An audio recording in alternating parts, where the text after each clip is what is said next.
గోవింద వెంకటేశ్వర సుప్రభాతంలో వెంకటేశ్వర ప్రపత్తిలో చివరి 2 శ్లోకాలు చూద్దాం. ఏం చెప్తున్నాడు ఇక్కడ? సత్వోత్తరై సతత సేవ్య పదాంబుజేన సంసార తారక దయార్థ దృగంచలేన సౌమ్యౌ పయంబ్ర మునినా మమదర్శితౌ తే శ్రీవేంకటేశ చరణౌ శరణం ప్రపద్యే. ఇందులో ఈ మనవాళ మహామునిని ఈయన గురువు అనమాట. ఎప్పుడైతే మనకి ఈ అనంతాచార్యుల వారి కుమారుడు ప్రతివాత భయంకర అన్నన్ స్వామి వాళ్ళ గురువుకి ప్రపత్తి చెప్తున్నాడు, శరణాగతి చెప్తున్నాడు. మన గురువు పేరు మనవాళ ముని.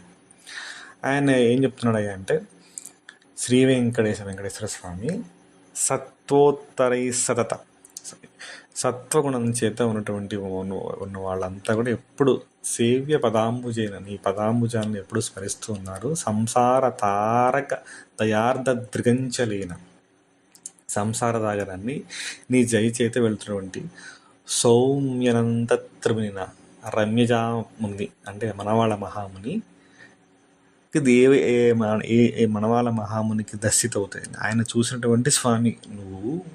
అలాంటి నీకు ఆ గురువుకి నీకు నమస్కారం చెప్తున్నాను. వెంకటేశ్వర స్వామి సాత్వికుల చేత అంటే సత్వగుణం చేత ఎప్పుడు సత్వగుణాన్ని పెరుపొందించుకొని ఆ సత్వగుణం చేతనే స్వామి ఈ యొక్క తత్వం సత్వగుణము, రజోగుణము, స్తమగుణం 3 గుణాల చేత ఈ దివ్య ప్రకాశం ప్రకటితమవుతూ ఉంటాం. శుద్ధ సత్వగుణం పట్టుకున్నప్పుడు ఇది మనకి సులభ సాధ్యంగా మనకు అందుబాటులో ఉంటుందని చెప్తూనే ఇలా నిన్ను పట్టుకున్నాడు ఎవరు? మనవాళ మహాముని, మా గురువు గారు. ఆయన యొక్క ఆ దయచేత నీ దివ్య చరణాలని పొందాను. నీ యొక్క నాకు ఈ రసామృతం ఇంత రాయగలిగేటువంటి శక్తి ఎలా వచ్చింది? ఈ మా మనవాళ మహాముని యొక్క దివ్య ఆశీస్సుల ద్వారా వచ్చింది, నేను పట్టుకున్నాను. దానికి కారణమైనటువంటి ఆ మనవాళ మునికి నీకు నమస్కారం చేస్తున్నాను అంటే ఈ గురువుని ఆశ్రయించమని చెప్పడం. భగవద్గీతలో కూడా భగవంతుడు తత్వత్తి ప్రతిపాణైన పరిపశ్నైన సేవయ అన్న శ్లోకంలో గురువుని ప్రశ్న చెయ్యి. తత్వదర్శి, మొత్తం తత్వాన్ని తెలుసుకున్నటువంటి అలాంటి గురువుల్ని ఆశ్రయిస్తే వాళ్ళ దివ్య చైతన్యాన్ని అంటే ఎలా తెలుసుకుంటారని చెప్తున్నాడు. అంటే గురువు యొక్క ఇంపార్టెన్స్ని చెప్తున్నాడు. అంటే మనవాళ మహాముని అనే పదం ఆయన వాడి మా గురువుని స్మరిస్తూ ఆయన యొక్క పదాలని తర్వాత గురువులందరినీ స్మరిస్తూ ఆ దివ్య చైతన్యం నాకు అనుభవం. అంటే ఎప్పుడైతే భగవంతుని తెలుసుకోవాలంటే గురువు ద్వారా వెళ్ళాలి, అది ఈజీ మార్గం. గురువు ద్వారా వెళ్ళమని చెప్తూ ఆ గురువు యొక్క ఇంపార్టెన్స్ని చెప్తున్నాడు అనమాట. ఆచార్యుల యొక్క ఇంపార్టెన్స్ చెప్తూ ఆ గురువుని ఆశ్రయించండి. ఎప్పుడైతే గురువుని ఆశ్రయిస్తే చాలా తేలిగ్గా అందుబాటులోకి వచ్చేస్తుంది. దివ్య శరణం ప్రపంచే. ఎందుకంటే వాళ్ళు ఆల్రెడీ అంతకుముందు ఆశ్రయించున్నారు. ఇప్పుడు మనం ఏదైతే చేస్తున్నామో ఇప్పుడున్న గురువులు అంతకుముందు చేశారు. వాడు అనుభవం ఉన్నవాడికి, ఎక్స్పీరియన్స్ ఉన్నవాడు ఈజీగా అరే బాబు ఇలా చేయరా నీకు వచ్చేస్తుంది అని చెప్పి అలాగే ఆ గురువుల్ని ఆశ్రయించండి, అప్పుడు ఇంకా సులభ సాధ్యంగా వస్తుంది. ఇంకా చెప్తూ ఇంకా ఏమన్నాడు? శ్రియా ఘటికయా త్వదుపాయ భావే ప్రాప్యే త్వయి స్వయముపేయతయా స్ఫురంత్యా నిత్యాశ్రితాయ నిరవజ్య గుణాయ తుభ్యం శ్యాం కింకరోష గిరీశ నజాతు మహ్యం. శ్రీశ అంటే లక్ష్మీపతి. త్వదుపాయ భావే, నువ్వు భక్తులకు పరమపదంగా ఉన్నావు. ఘటికయ అంటే ప్రాప్తేపతి, మొత్తం ఘటికయ ప్రాప్తేపతి స్ఫురంత్యా నిత్యాశ్రిత నిరవజ్య గుణాయ తుభ్యం.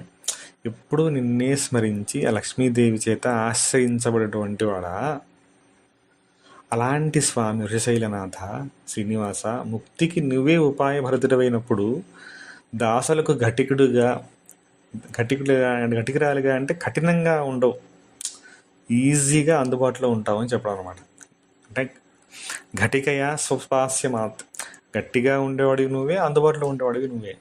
ప్రాప్తమైనప్పుడు ప్రాప్తురాలిగా ప్రాప్తించి స్ఫురించి మహాలక్ష్మి, ఎలా అయితే మహాలక్ష్మికి ప్రాప్తమై ఉన్నావో మాకు కూడా అలాగే ఉండు తండ్రి. ఎప్పుడు మనకు అలా ఉండదు. మహాలక్ష్మి ఎలా చేసిందో మనం చేస్తే అప్పుడు మనకు అందుబాటులో ఉంటుంది. మహాలక్ష్మి ఎప్పుడు ఎక్కడున్నా కానీ స్వామి పాదాలే పట్టుకొని ఉంది, ఇంక వేరే ఎక్కడా లేదు.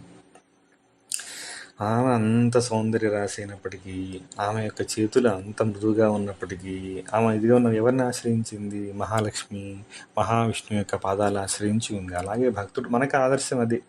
అంటే ఇక్కడ శ్రీ వైష్ణవ సాంప్రదాయంలో లక్ష్మీదేవిని గురువుగా భావించేటువంటి ఒక తత్వం ఉంది. అక్కడ దీన్ని ఇక్కడ రామానుజుల్ని ఆశ్రయించే వాళ్ళు వాళ్ళకి ఇదంతా ఆ పరంపరలో కూడా వీళ్ళు చేస్తారు. లక్ష్మీదేవిని గురువుగా భావిస్తారు అన్నమాట. మరి కొంతమంది ఆదిశేషుణ్ణి గురువుగా భావిస్తారు. అదే రకరకాల సాంప్రదాయాలు. సరే అది మన లోతుగా వెళ్ళొద్దు. పైకి అలా చెప్తున్నాను అనమాట. లక్ష్మీదేవి ఎలా అయితే నిత్యాశ్రితాయ నిరవజ్య గుణాయ తుభ్యం, ఎప్పుడు నిత్యం తమ ఆశ్రితమై తన్నే నిన్నే పట్టుకొని ఉంది. అలాగే అప్పుడు లక్ష్మీదేవిని వదిలిపెట్టకుండా ఉంది కదా, నేను కూడా అలాగే ఉంటాను తల్లి, నీ గుణాలు నిర్దోషములు, అట్టి వృషశైలనాథ, మాకు కూడా నువ్వు అలాగే అందుబాటులోకి రా, మేము కూడా అలాగే నిన్ను పట్టుకొని ఉండగలిగేటువంటి మానసిక స్థితి మాకు ఇవ్వు. ఇప్పుడు వరకు మనకేం చెప్పాడు ఈ మొత్తం వెంకటేశ్వర సుప్రభాతంలో, తర్వాత ప్రపత్తిలో నీ దివ్య చరణాల యొక్క గొప్పతనాన్ని వర్ణిస్తూ ఆ చరణాల యందు మాకు ఆసక్తి కలిగి వాటినే మేము ఆశ్రయించి ఉండి ఎలా లక్ష్మీదేవిలాగా ఆశ్రయించి ఉండాలి. అప్పుడు లక్ష్మీదేవికి ఎలా అయితే నువ్వు ప్రాప్తమయ్యావో మాకు కూడా ఘటికుడిగా ఉండకుండా మాకు కూడా సులభసాధ్యుడిగా మాకు ఉంటావు తండ్రి. అలాగే నీ కింకరుడుగా నీ సేవకుడిగా నేను ఉంటాను, నీ సేవకుడిగా నేను ఉంటాను, నీ కింకరుడిగా సేవకుడిగా నేను ఉంటాను తండ్రి అని చెప్పేసి ఆ శరణాగతికి ఇంపార్టెన్స్ని, గురువు యొక్క ఇంపార్టెన్స్ని ఈ పాదాల పాదాల యొక్క రకరకాల ఉపమానాలతో స్వామి పాదాలను చెప్పారు. తర్వాత మంగళ శాసనాలు చెప్తూ ఈ యొక్క సుప్రభాతాన్ని మనం ముగిద్దాం. మనందరికీ తెలిసిందే, శ్రియకాంతాయ కళ్యాణ నిధయే నిధయేర్థినాం శ్రీవేంకట నివాసాయ శ్రీనివాసాయ మంగళం.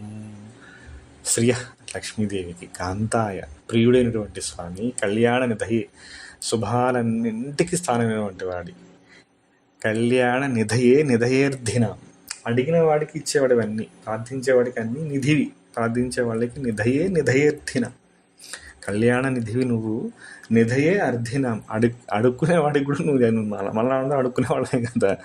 అడుక్కునే అర్థం ఏంటంటే ఎవరైతే నిన్ను అడుగుతారో వాళ్ళకి నిధివి నువ్వే. శ్రీవేంకట నివాసాయ శ్రీనివాసాయ మంగళం. వెంకటాచలంలో శ్రీనివాస, నీకు మంగళమవుగాక. లక్ష్మీదేవికి భర్తవి, సమస్త శుభాలకి గని వంటి వాడివి, కళ్యాణ నిధివి, పేదల పాలిటి పెన్నిధివి, అని నిన్ను ఆశ్రయించిన వాళ్ళకి నిధివి. అలా అయినటువంటి కళ్యాణ గుణ చక్రవర్తి వెంకటేశ్వర, శ్రీ వెంకట నివాసాయ. ఎక్కడ నువ్వు ఉంటున్నావు? వెంకటాచలం నక్షత్రంలో నివాసం నువ్వు, శ్రీనివాస లక్ష్మితో కలిసి ఉన్నటువంటి స్వామి, నీకు మంగళమగుగాక. తర్వాత ఇంకేమంటున్నాడు? లక్ష్మీ సవిభ్రమాలోక సభ్రూ విభ్రమ చక్షుషే సర్వలోకానాం వెంకటేశాయ మంగళం. లక్ష్మీ సవిభ్రమాలోక సభ్రూ విభ్రమ చక్షుషే, లక్ష్మీదేవిని ఆశ్చర్యంతో చూస్తూ కనుబొమ్మలు ఆ నేత్రం అలా చూస్తుంటారు లక్ష్మీదేవి స్వామి. ఆ స్వామిని లక్ష్మీదేవి చూస్తూ ఉంటుంది. లక్ష్మీదేవిని విలాసంతో చూస్తూ సుందరమలైన కనుబొమ్మల నేత్రం గలవాడ, ఆ చూపు లోకాలకి చక్షుసే సర్వలోకానం, ఆ లోకాలన్నింటినీ కూడా దివ్యచక్షు, లోకాలన్నింటినీ కూడా నువ్వు అలాగే చూస్తున్నావు. అలాంటి లక్ష్మీదేవి అంటే వేరుగా ఏం లేదు కదా, మహావిష్ణువు యొక్క శక్తి లక్ష్మీదేవి.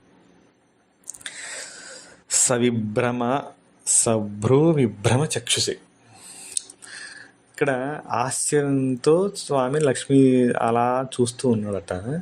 ఆ చూపు సర్వలోకానం, సమస్త లోకాలకు